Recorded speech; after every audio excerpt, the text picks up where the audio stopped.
का नाम ये कंबोजलाल है, कैसा ही रंगो रूप है, पैसा ही माल है। दिवाली वाले हफ्ते के दौरान अर्थव्यवस्था में सर्कुलेट होने वाली करेंसी में गिरावट देखने को मिली और ऐसा 20 वर्षों में पहली बार हुआ है। स्टेट बैंक ऑफ इंडिया की रिपोर्ट इको रैप में कहा गया है कि देश में डिजिटल ट्रांजैक्शन में बढ़ावा मिला है, इस वजह से करेंसी के सर्कुलेशन में गिरावट आई है।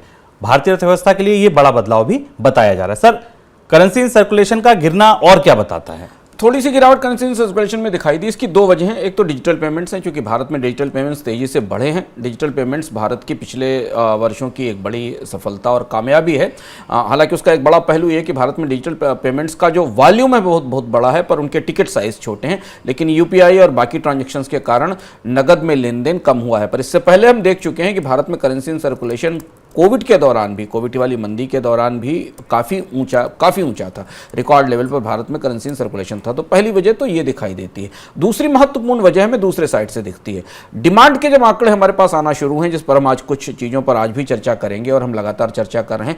त्योहारी मौसम में डिमांड के आंकड़े हमें ये बताते हैं कि शायद उस स्तर की डिमांड भी नहीं थी बाजार में, जिससे कि करेंसी का फ्लो ज़्यादा दिखाई दे। लेकिन महत्वपूर्ण बात यह है कि करेंसी इन सर्कुलेशन के साथ डिजिटल ट्रांजेक्शन्स भी बढ़े। और यहाँ एक दिलचस्प दुविधा भारत के बाजार की शुरू दिखती है कि भारत में करेंसी इन सर्कुलेशन अभी भी काफी ऊंचा है और इसके साथ डिजिटल ट्रांजैक्शंस भी बढ़ रहे हैं। और यानी दोनों चीजें, दोनों चैनल से भारत में मनी का फ्लो दिखाई दे रहा है, पर वो मनी का फ्लो डिमांड में रिफ्लेक्ट नहीं होता है। अगर जिस तरह से डिजिटल ट्रांजैक्शंस बढ़ रहे हैं, जिस तरह से करेंसी सर्कुलेशन बढ़ रहा है, उस हिसाब से भारत की जीडीपी ग्रोथ उसी तरह से मल्टीप्लाई होनी चाहिए थी, पर उसका असर हमें डिमांड में, ग्रोथ में, कंजम्पशन में नहीं दिखाई देता।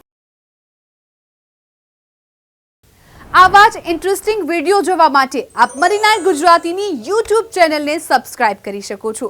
સાથે જ રેડ આઇકન બટન દબાવજો। એટલું જ નહીં, મની 9 ગુજરાતીના ફેસબુક પેજને પણ આપ લાઇક કરી શકો છો અને ટ્વિટર અને ઇન્સ્ટાગ્રામ આ બંનેને ફોલો કરવાનું ના ભૂલતા, કારણ કે સમજ છે તો સહજ છે।